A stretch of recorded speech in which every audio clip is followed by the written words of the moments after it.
And then you just go, it's okay. Or in Dr. Gary Penn's voice, who cares? Who cares? Who cares?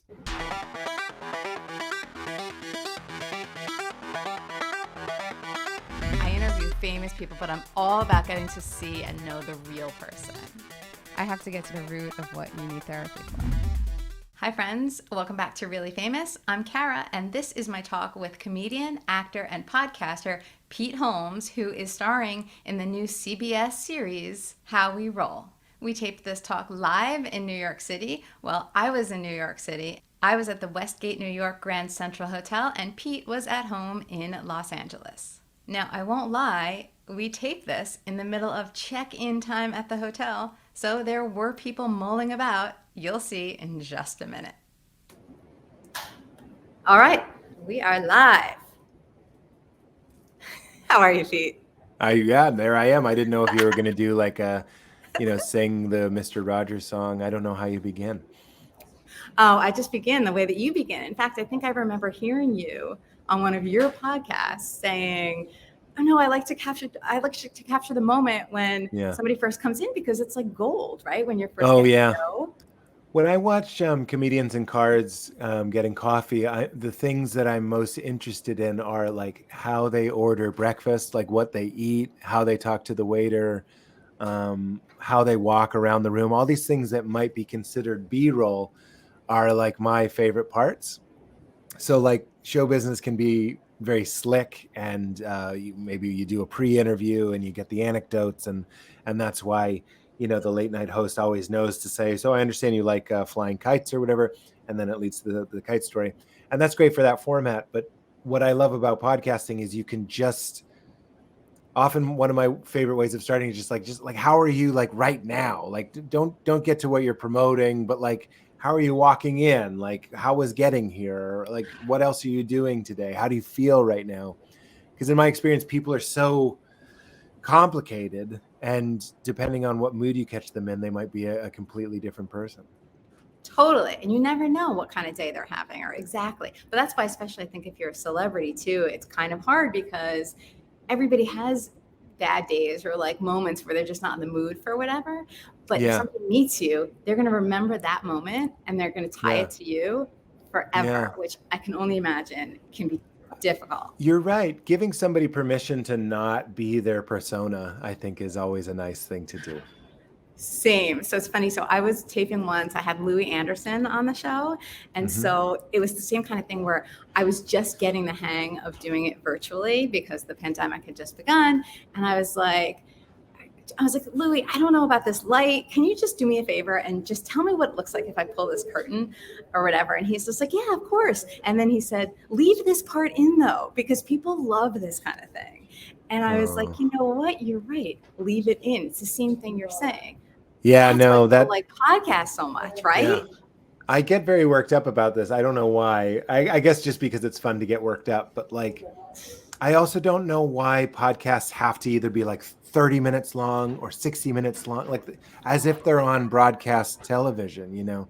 It's like if a show is cooking and everybody's free and having fun, why can't it be a 1 hour and 16-minute podcast? Like why are we acting like we work for NBC if we don't work for NBC? Like just be as free as the format allows you to be. But people imitate it. You know what I mean? Like they're like, we want it to seem like a real show, and real shows are an hour. And I'm like, that doesn't make any sense to me. Or like, and real shows don't include the moments with the curtains. I'm like, do your show. Like maybe your show does include that. I'm not telling you, I'm telling anybody that would want to do a show. I get it. I already know. That's how I do my show. Probably an hour and 16 minutes is like just around my sweet spot. I do find that, right, like sometimes I'll talk too long. So my conversations will go on like nobody really wants to listen to a show, I think, of 3 hours though. You have to admit that, right? So if you're going to end up talking to somebody for a really long time, I think you have to cut it at a certain point.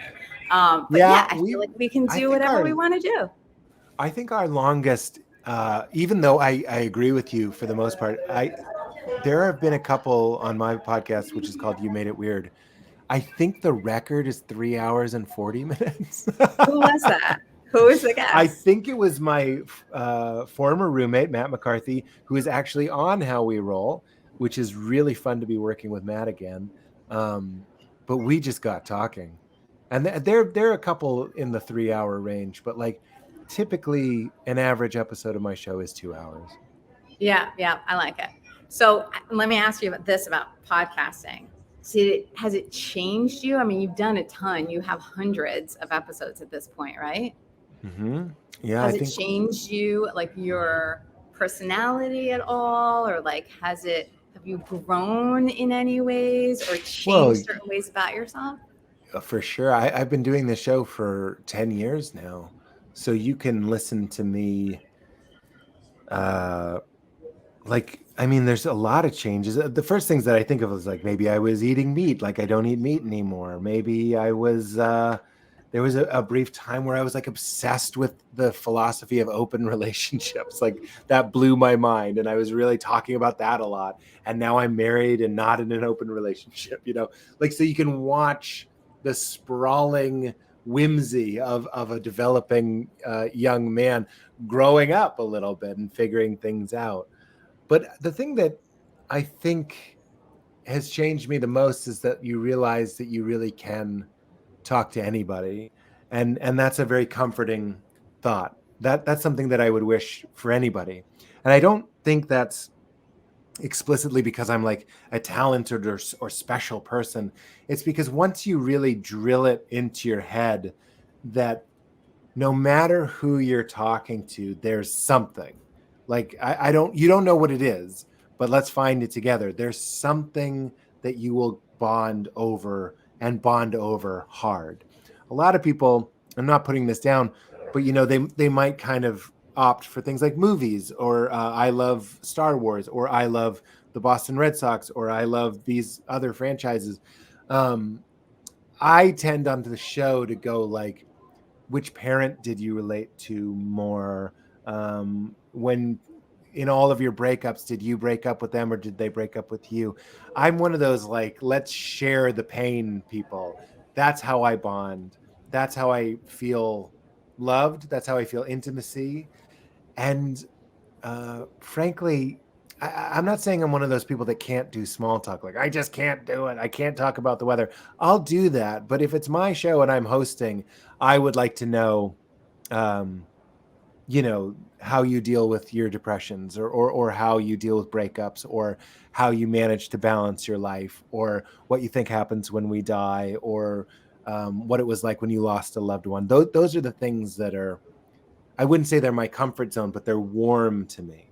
I don't like just weighing in on whatever's going on in pop culture or what I thought of the latest Spider-Man movie. That stuff is going away. But those topics that I just talked about, I mean, those were interesting to Freud. Those were interesting to Marcus Aurelius. Those were interesting to Jesus. It doesn't matter who you were. Like, people have always wanted to talk about those things. Totally. Well, that's why you have the show, and that's why I have my show. It's exactly the same thing. Those are the things that are so interesting about life, about people. It's all about how we relate to each other, how we experience life. I was a therapist before I did this, so I also have that. To me, it's all about all the things that go inside a person, not just the things you see on the surface. I mean, the surface things are something too, they're meaningful in some way, but it's all about what's going on inside. For me too, I totally get that. So let me ask you about some pain. May I? Sure. Yeah, of course. Okay. So you're on this media tour now, which congrats on the show. We'll talk about some details about it in a second, but you're going to be on this media tour saying all the good things, right? About the show, about so good. What is the pain? What's the other side of it? The flip side that people won't see as you're doing this media tour, and as you now have a new sitcom, a new show, a comedy on CBS. What is the dark side of a press tour or of making the show? Well, I know the dark side of the press tour. I'm familiar with that because, I interview a lot of people, so I know all about that. Sure. And I don't do the press tours for that reason. So I get the pain of the press tour. But how about the pain of whatever this entails now moving to this phase of your life? Well, it's funny. I'm not if there was, I would happily bring it out and show it to you and delight in shining a flashlight in all the shadows. But making a multicam sitcom was the opposite of pain. It was also the opposite of isolation and quarantine, which is what so many of us are coming out of, is that feeling of you're lacking a community and you're lacking purpose and routine.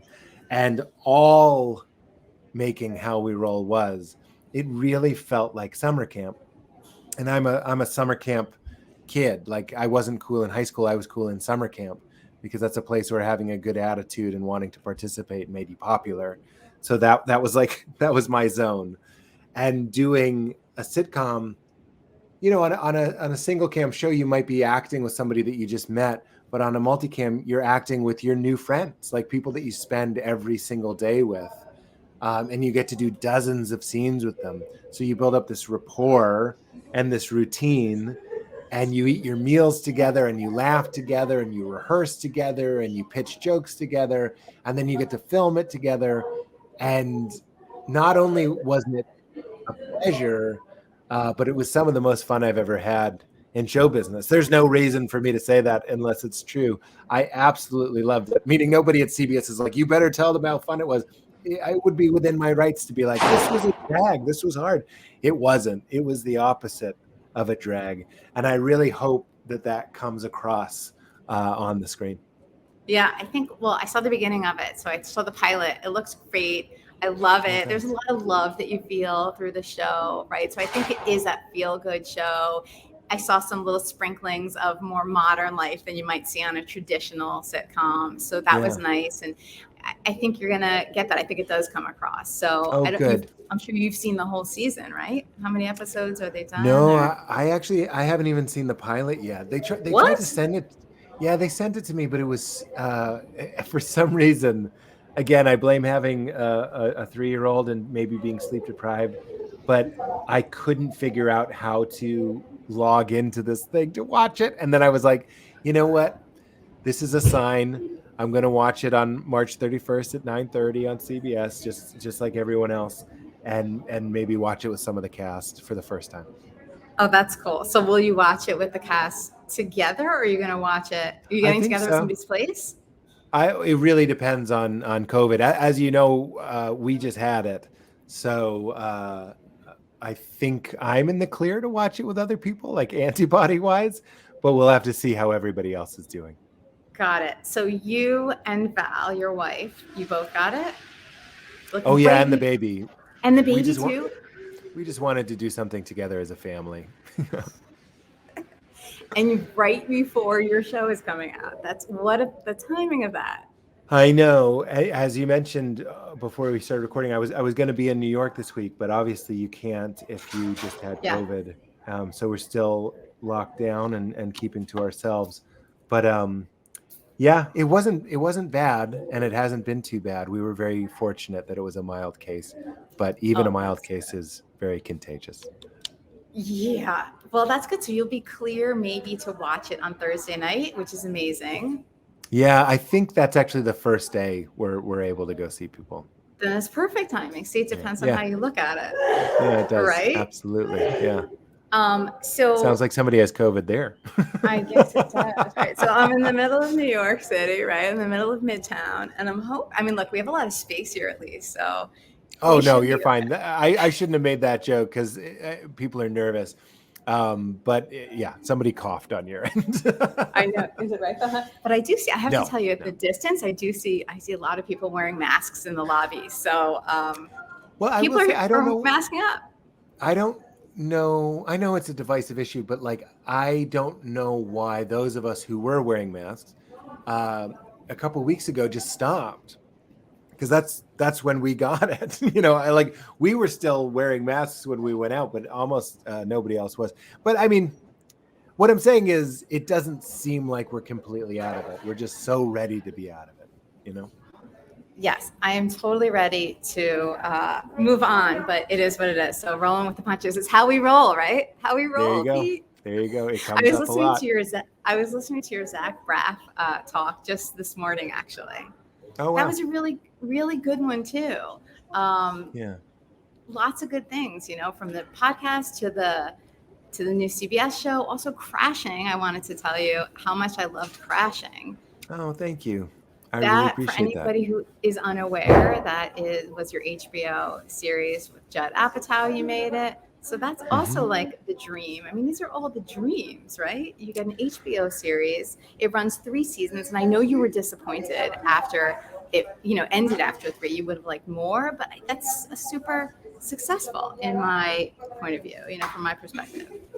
Oh yeah, no, I wouldn't even at the time when the show got canceled. I wouldn't say disappointed was my primary feeling. We if you watch the 3rd season, and if people haven't seen it, I hope they do.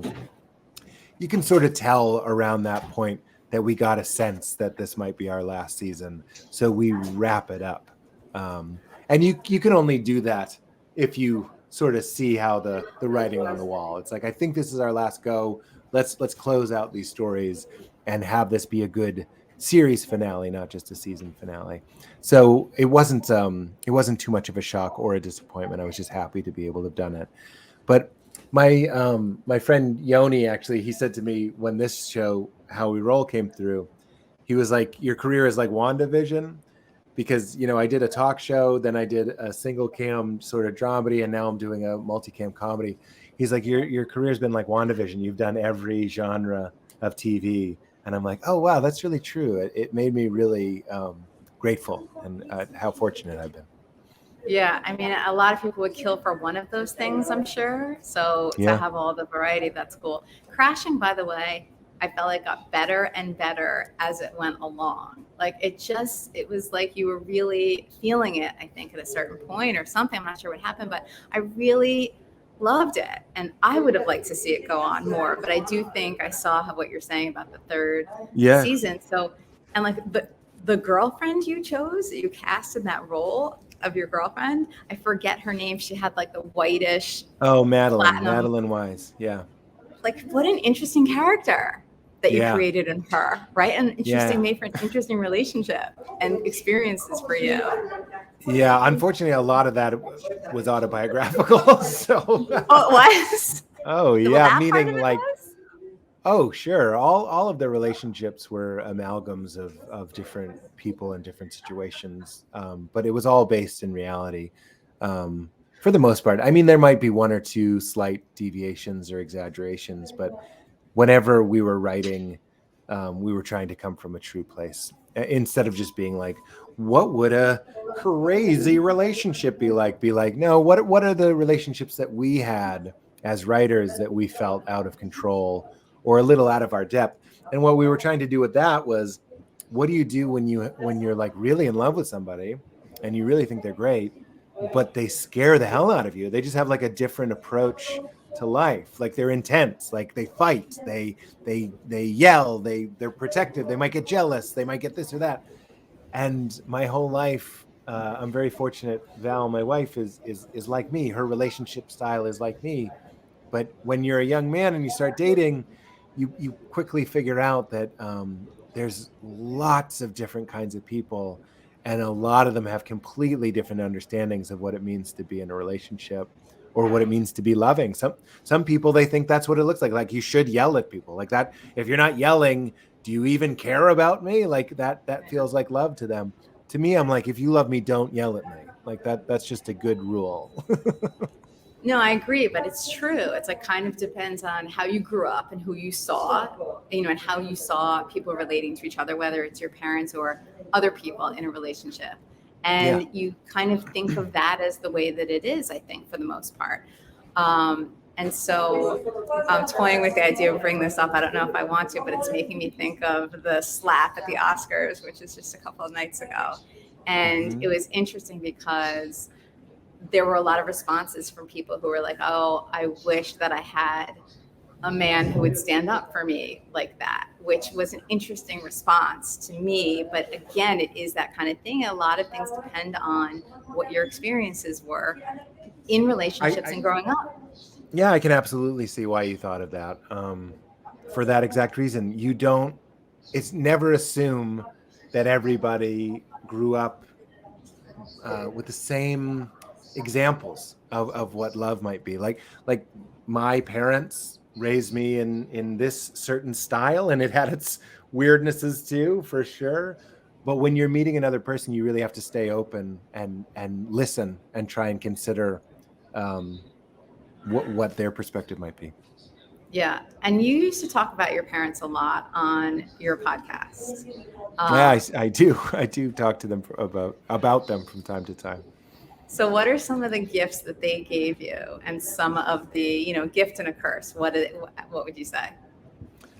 Well, it's funny. I was actually just thinking about my father, and obviously, everybody, has certain things that their parents do that maybe they don't like. And I do like to talk about those sometimes on the podcast, just because I think it's more helpful than, I don't know, it might be more relatable. Somebody might be able to get more value out of me expressing a feeling and then working my way through it, often with my wife, and finding a new framework and a new perspective. That's more valuable than just talking about what's great about them. But I do try to talk about what's great about them as well. And what I was thinking about with my father is, wherever he went, remember you asked me about the podcast, it made me feel like I could talk to anybody. And my father is just one of those people that really was never afraid. Like, I've just never seen him afraid. Not that there'd be anything wrong with being afraid. I hope my daughter knows that that's not something I'm like pretending I'm never afraid.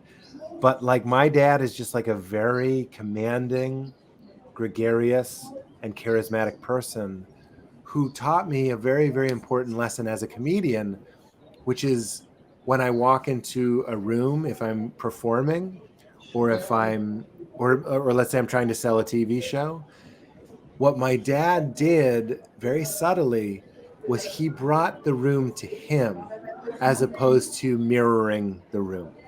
So a room might have its own energy, its own kind of flavor and personality. But when my dad would go into a room, he would bring with him so much. It might be energy, it might be humor, it might just be volume. He's just a loud guy. And that energy would come into him. Like, everybody in the room would kind of follow his lead, and he sort of changed the temperature of the room. And that's literally what a comedian does for their living, is they change the temperature of the room. And I definitely learned that from my dad. And my mom, one of the things I love about my mom is that she absolutely speaks the truth and just has no patience um, for like a half truth, or kind of like a nice way to sort of put what you're really trying to say. Like, she just wants to talk about it. Like, just like, if someone is, whatever, has a problem, they eat too many coconuts, tell them they eat too many coconuts. Like, you got to tell them, like, just tell them, and like, cut the crap. And that is not only useful for comedy, but that's just useful for life.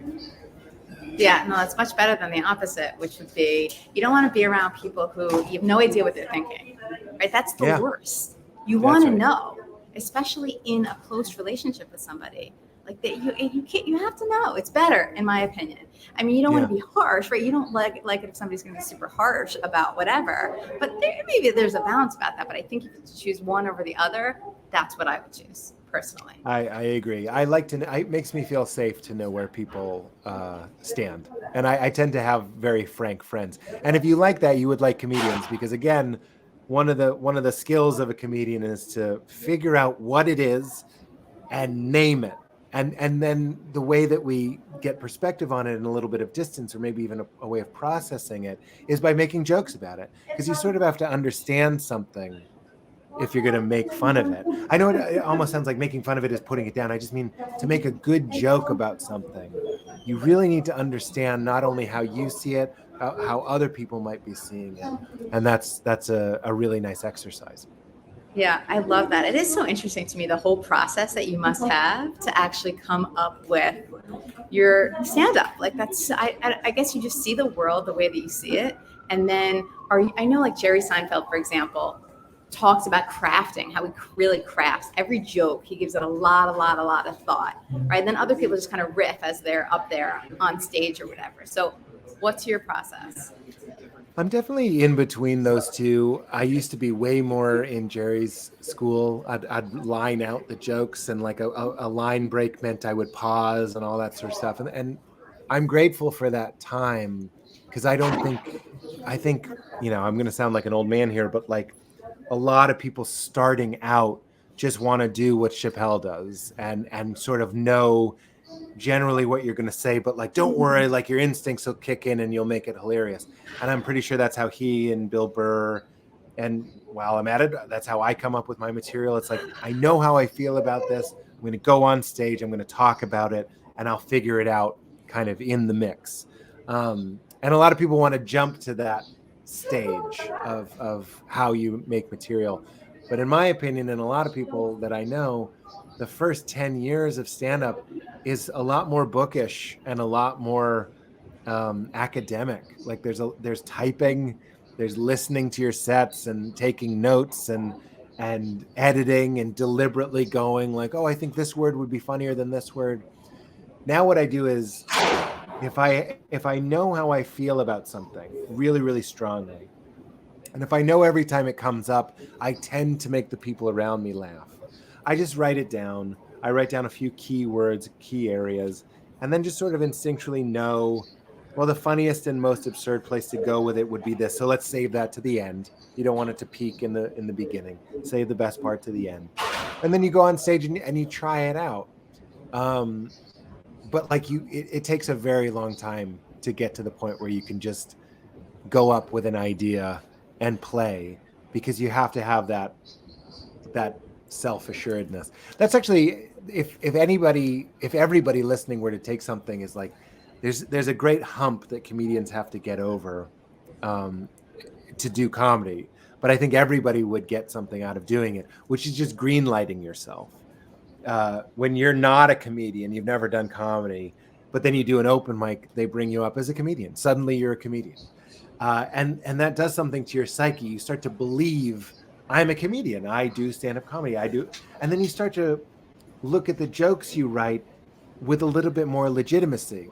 But really nothing happened. You just went up at a bar at an open mic.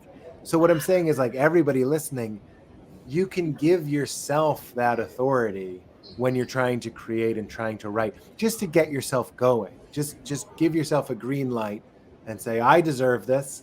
My voice matters. I know what makes me laugh. I'm going to share that with other people. And more importantly, I'm not going to try and make other people laugh. I'm going to invite them to laugh at what I find funny.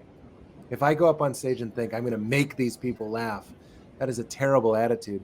If I go up and say, I'm inviting you to laugh at what I find funny, it's a completely different energy. That doesn't mean I can't be forceful or I can't be persuasive, but it's more like, I know this is funny. If you'd like to join me, you can laugh with me. If you don't, it's okay.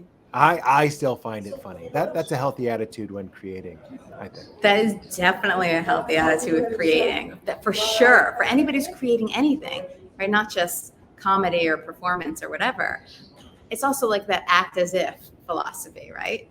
You're kind of just be that person, be the comedian, be whatever. And then it kind of just starts to happen normally and naturally after that. So that's so interesting. So what about, are you involved at all in how we roll in terms of the writing of it? Or are you just playing the lead? Well, it was a very friendly environment to pitch jokes. So if we were shooting a scene or rehearsing a scene and I had an idea, Mark Gross, the creator, was always happy to hear if I wanted to change the joke. And the cast was also really great. If I had a good joke for them and they were comfortable with that, I would pitch it to them. And if they liked it, they would try it. So it was very collaborative in that way.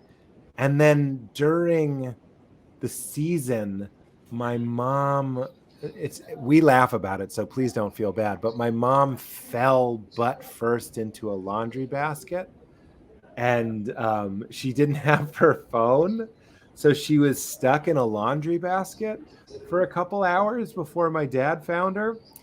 And she was telling me the story, and I was laughing, and I was like, we were both laughing, and I was like, this would be perfect. So I asked Mark if I could write an episode, because I had something. Julie White, who plays my mom on the show, I couldn't stop laughing at the idea of Julie White getting stuck in a laundry basket.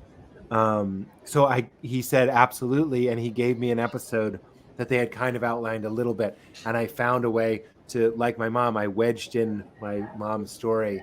So I did get to do I think it's called a story by credit on one of the episodes, because I took a pass on the script and they rewrote it. But I had a little involvement, that is to say, as opposed to Crashing, which I think except for 2 episodes, I always wrote at least the first draft and often several drafts of every episode. This was a great break to just be like, they'll write it, I'll just try and make it as funny as I can as an actor. And that was a really, really fun game for me. And you had a studio audience there watching when you taped each episode, so you kind of get that feedback too, right? Were you able to get that feedback? Yeah, it wasn't. I think a normal audience is like 150 people. We had way less than that. I feel like we had maybe 30 people because of COVID, but they were great, and a lot of them were the same audience the whole time. So we kind of got to know them and recognize not only their faces but their laughs as well, which was really cool. Oh, that's cool. Yeah. That's so interesting. So I would figure that studio audience would be like really fun. I've heard that about when with the multicam like that, where you will rehearse, you're working on it all week, and then finally on a Friday, you'll get a whole audience, and it'll be like all kinds of excitement in the air, and it's just like a totally different story. So that's probably something nice that you had that you didn't have on Crashing as well, right? Yeah, it's true. And it's not exactly stand-up, but like when I would do the show during the day, and then if I went out and did stand-up that night, I felt like I had been doing stand-up all day, because I was still standing on a mark under lights, telling jokes in front of an audience. So it felt familiar to me in a very nice way.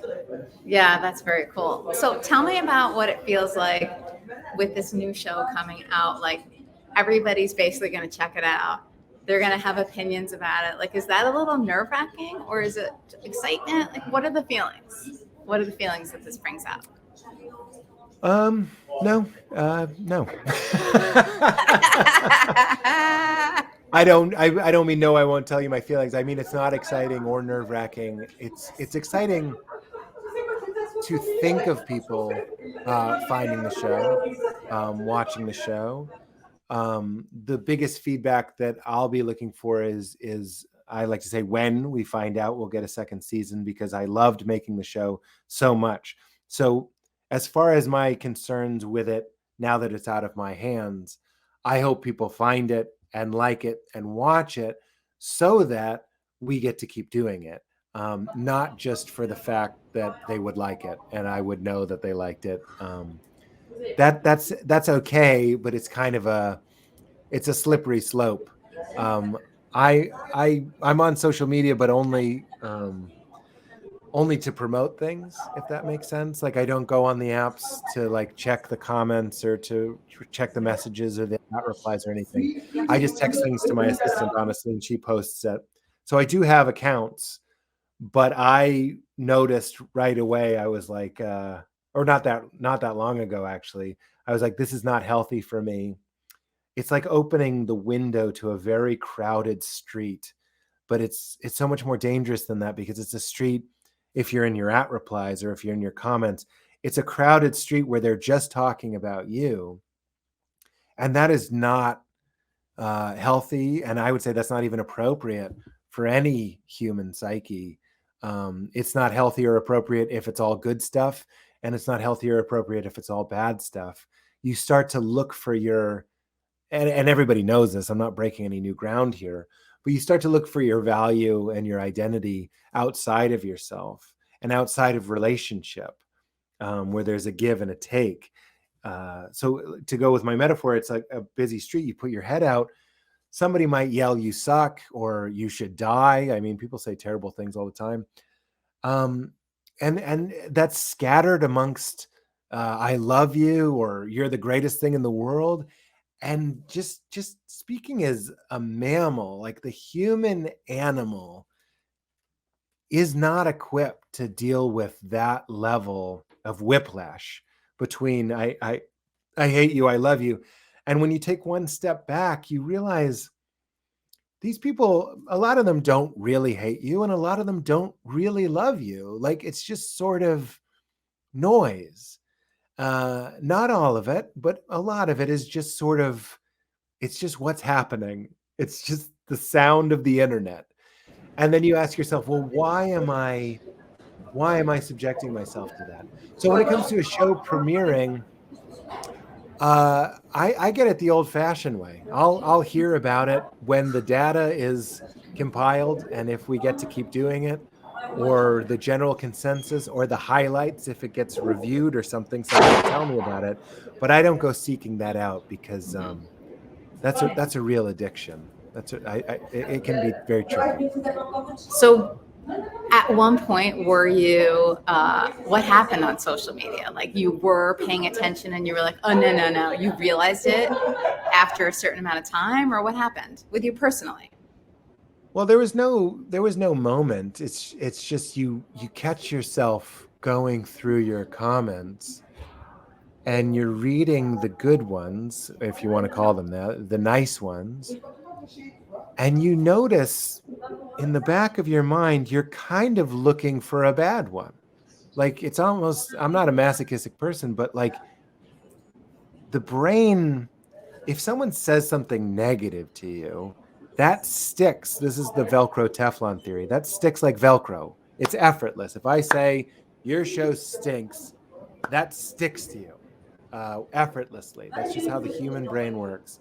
But if I say your show is amazing, I love it, never stop doing it, unfortunately, if you don't pause, and I believe it's 30 seconds, again, they have the data for this, the neuroscience, you have to pause and really contemplate that compliment for 30 seconds in order to get it to stick to you, or else it slides off like Teflon. This is the Teflon part.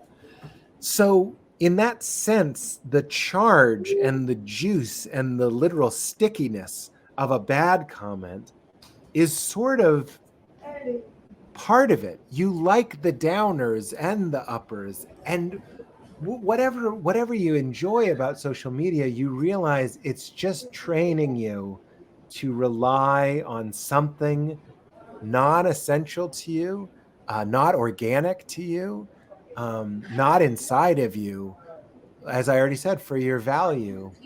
And there wasn't a moment I just was like, this isn't working for me. And everybody knows that. I mean, everybody knows. I'm always struck by, like, if you watch a movie and people are in like a mental hospital, and they, like the Queen's Gambit or whatever, and they're giving you the little cups of pills, and you look around, you're a new patient, and everybody's taking these pills, and they start acting differently. They're a little bit more erratic. They're a little bit meaner. They're louder. They're harder to please. They're harder to satisfy. They might be buying things that they don't need. They're compulsive, and you notice it's all because they started taking these pills. Everybody wants to think, well, I wouldn't take the pills, right? You would put them under your tongue and spit them out, or you throw them out the window when no one was looking. But the truth of the matter is that is the situation we're in. People are getting hooked to this never-ending stream of noise, and it does change how we act. It changes how we process reality. It changes how we spend our money, where we put our attention. It changes the thoughts in our mind. That changes the makeup of your soul, of your not your literal soul, but like who you are as a person. So it's nice to think that you would be the rabble rouser that wouldn't take the pills in the mental institution, but the truth is most of us are taking the pills. And even though I'm not taking the social media pills, there's plenty of pills that I'm taking, like metaphorical pills. I'm taking like pills what? as well. What are the metaphorical pills? I mean, take your pick. You content that you stream, movies, music, it's all being curated by somebody else. I'm not saying it's evil or anything. I'm saying it, bless you to the people sneezing. I'm saying, I'm just trying to relate and say, I'm not saying I'm better or I've stopped or I've opted out completely, but in the ways that I'm able to opt out and still have a good life and feel happy, getting off social media was one of the things I stopped taking. Yeah, it makes sense. I know you're not judging; you're just relating. I get it. It is what it is. Our world is what it is right now, and it's hard to know what the impact is. But when you can actually see it and feel it, and then get perspective on it, then yeah, it's great that you can do something about it. Yeah. Okay, so I have some deepish questions for you. Not like I haven't already, we haven't already been talking about deep things, but looking back, what is one of there's a lot of sneezing going on behind me. Sorry. What is one of your regrets in life? Oh boy, I don't want to be one of those annoying people that says I don't have any regrets, but I don't have any regrets. I'm divorced. I don't regret that. I've had shows canceled. I've had terrible sets. To me, one of my core beliefs is that the way human beings grow and change is when things are disrupted, and often when we lose control. So the definition I would use for suffering is when we're a very general sense is when we're out of control. But as one of my great teachers, his name is Richard Rohr, he taught me human beings don't change unless what they're doing stops working. Otherwise, why would you change? If what you're doing is working, you will never change. So those disruptions, those things that maybe people would regret, are actually the juiciest and often most life-giving moments in your life. The things that you would never ask for. Obviously, my big example has always been my first marriage. My wife left me for another person. She was having an affair for a while, and then she told me. And I mean, what would I be doing if I laid around and went like, boy, what wasted time? Or the quarantine. I heard people go like, well, those were wasted years. It's like, no, this is life. This is how life goes. There's contraction, and then that leads to expansion. They define one another. There's being in control, there's being out of control. They define one another. So in general, I would say a no regrets philosophy, meaning have I had suffering or have things not gone my way? Absolutely. But when you get even just a little bit of perspective on those things, you recognize them as the catalyst for the change that you needed and the message that you needed. How about one of the biggest lessons that you've learned about relationships? Okay. We talked about some of the longer podcasts that I've done, and often the longer podcasts that I did were often about breakups, where people going through breakups. And I was always one of these people. Again, I got married when I was 22. My wife and I, the first wife, split when I was 28. So I just sort of missed my 20s. And then I started dating in my late 20s and into my 30s. And I didn't really know what I was doing in a lot of ways. But the one that caused me the most suffering was if I was dating somebody and it wasn't right. And I knew it wasn't right, meaning it didn't feel like it was going to be a fit long term. I really believed that you had to hate somebody to break up with them. And it was my wife told me this, and my therapist told me this, and I believe they were quoting somebody else. I don't know who said it first, but the lesson was just because something ends doesn't mean it was a failure. And owning that it's actually more loving to tell somebody, hey, I'm not happy and this isn't working for me, than it is what I thought, which was be nice, don't hurt somebody, never hurt somebody, even if it's telling them that you don't want to be in that relationship. Don't do that. That's not what good boys do. That's not what nice people do. And then I remember Emily Gordon, when she did my podcast, she told me that she was like, you're being more hurtful. You're being more deceitful. You're being more nasty. If you're pretending to like somebody and smiling to their face, and then when they're not there, hating them, or just knowing this is more of a friend than it is a partner, or worse, telling all your other friends, I know this isn't the right romantic person for me. That is way more, not only is it duplicitous, but it's hurtful and it's dishonest. So I learned, just because something ends doesn't mean it's a failure. And I learned that speaking your truth is always more loving than doing an impression of a person who still wants to be in that relationship. Totally. And you can kind of, to show yourself that, you can kind of picture yourself in the other person's situation. So you may think you're doing the right thing by them and you're being nice and respectful, but at the same time, how would you feel if that was how somebody who you loved was feeling and doing about you? You know, they were trying to do the right thing, but it's not. So if you just put yourself in their place, it's a little easier to see that. You sure do have some perspective. I'll tell you what, you have a lot of perspective on life. You have thought a lot about everything. Well, that's what we do. I mean, that's what we do, but you really do it a lot. I think that you seem to really thrive off it. Like, you really like it. You feel it seems to motivate you. I think it's one of the key elements for you. Am I right? Yes, I'm not here to not talk about it. That's for sure. So let's talk about therapy. So have you been in therapy for a while? Do you go regularly? What is it like for you? What's your experience been? A lot of people complain about therapy in that it's like a never-ending thing, and your therapist doesn't really want you to get well, because then you would stop paying them or whatever it might be. But my experience, my therapist's name is Dr. Gary Penn. He has a podcast. He has a book. He's wonderful. Changed my life. And I saw him. I'm not very good with time, but I saw him for years, and he helped me through a lot of breakups. A lot of those things that I was just saying were things that Dr. Gary Penn told me. And then at a certain point, we stopped. It was right around Crashing. When Crashing started and I went to New York, that is when we concluded our time. Meaning, I was seeing him once a week for, like I said, several years. And then I was like, I think we could maybe do once a month. And you can tell because, you have less to say. You're starting to figure him out. He becomes another archetype in your brain, meaning you have an issue, you can see him in your mind. What Gary Penn would always say was, so what? Like, you'd have some shame about a feeling you had. And I would always hear Dr. Penn being like, so what?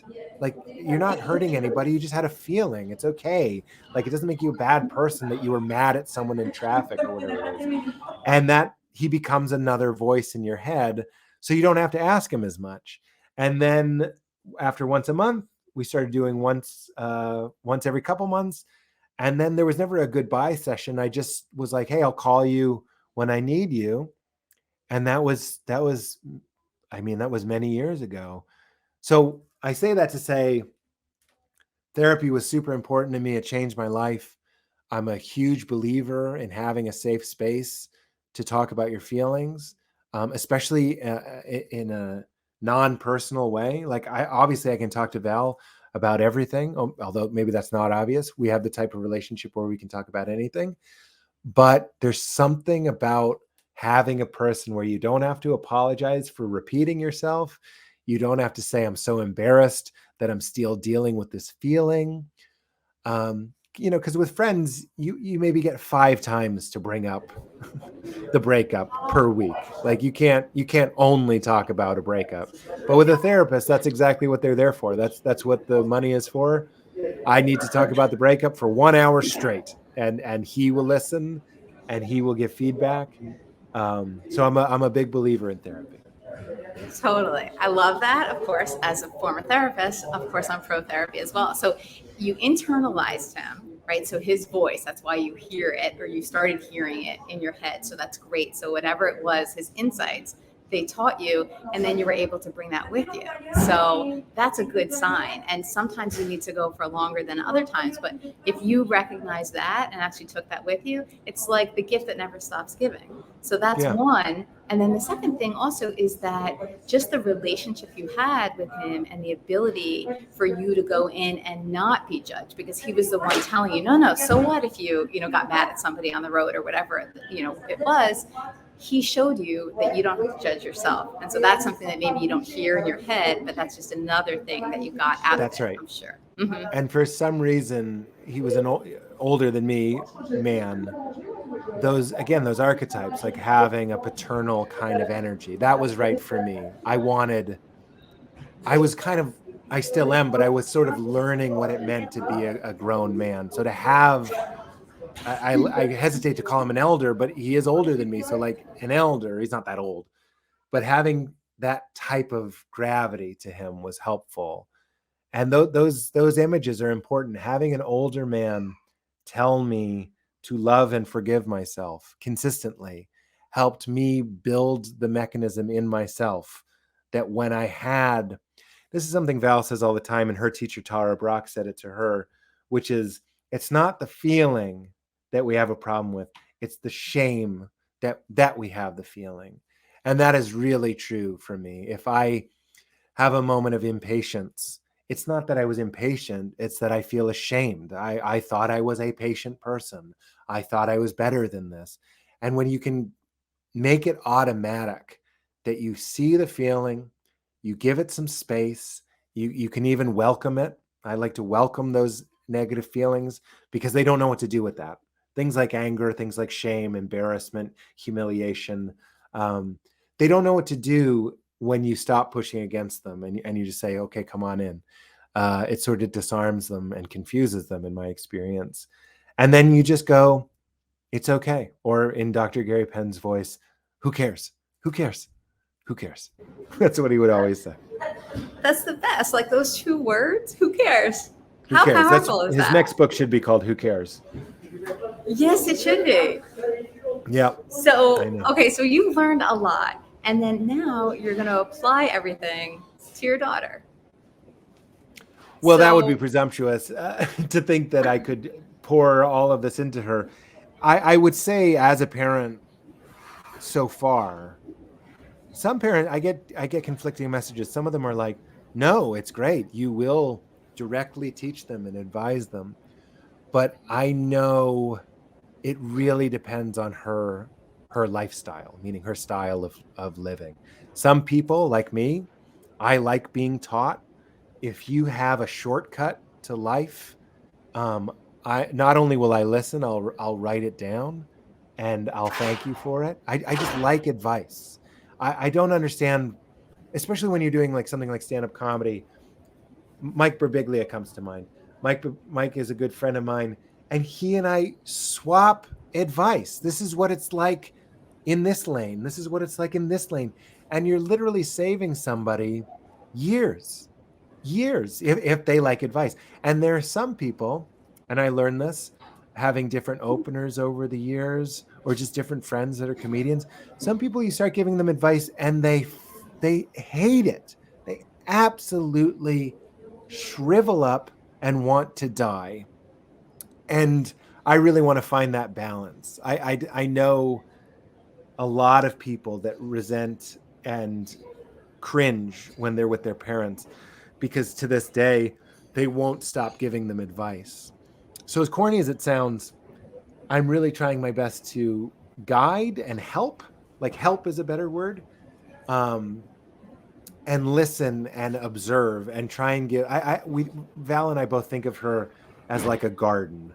We're there to pull weeds. We're there to water and give sunlight. Sunlight might be love. I try to see her and lock on to her, not just look at her, but see her and listen to her and remember things that she likes and things that she says, and be present and accommodating to her feelings. That is so much more important to me than having her say, mirror my spiritual beliefs, mirror my psychological beliefs, mirror my taste. I don't care if she loves comedy or doesn't love comedy, in the same way that I don't care if a flower blooms this way or that way. We're just here for sunlight and water. Again, that's good perspective. But I think also, besides just giving your daughter advice, right, you're going to be passing on just this awareness that you have, this self-awareness, and just these philosophies. I'm sure you and Val talk about them regularly as you're going about your day. So she's going to grow up just kind of hearing these things too. So they may not be like, you may not be spoon feeding everything to her, but it's all going to be absorbed. Well, that is the best. You know what I always think about is peas. Is my father always used to eat peas in a bowl with a spoon. He'd just make himself a bowl of peas. And to this day, I'm just like, you know, it's really cool to eat a bowl of peas. Like it's just because of my dad. So I definitely, and my dad always says like, you didn't know, I never knew you guys were watching, but you were. And he says that to me. He goes, don't forget your daughter's watching. And I'm like, yeah, I don't forget. Like that is maybe my main thing, is going like, I am conscious and aware that she sees whatever my bowls of peas are. So I hope I can give her some good peas. Yeah, I think that's great. So this was fun, Pete. Thank you so much for this. Let's make sure everybody knows everything about the show. So it premieres on Thursday, March 31st on CBS. What is it, 9 o'clock? Am I getting the time right? 9 o'clock? 9:30. 9:30 Eastern. Okay, so it's part of like a whole lineup, and I guess, what is there, like 4 shows in a row or something for? I know it's on after Ghosts, so don't be afraid of the ghosts. Watch Ghosts and then stick around for How We Roll, which is on 9:30 on Thursday. So by the way, what happens? Like, when will you know if this is getting a second season? I don't know. That's a good question. I've heard maybe April and maybe May, around then. So after a good number have aired.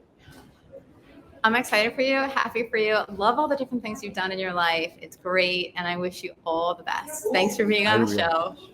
Thank you. Thanks for having me. Thank you. Thanks everybody for watching. Bye, everyone. Want to know more about the real life struggles and life lessons of your favorite celebrities? Subscribe now and tap the notifications bell. Then click on the description to find links to my big, beautiful, and very intimate talks with other comedians like Jim Gaffigan, Louis Anderson, and Michael Ian Black. Please give this video a thumbs up and drop a comment. I really want to know what you're thinking. I read them and I respond to them. So drop a comment, drop a like, subscribe for more, and I'll see you next time.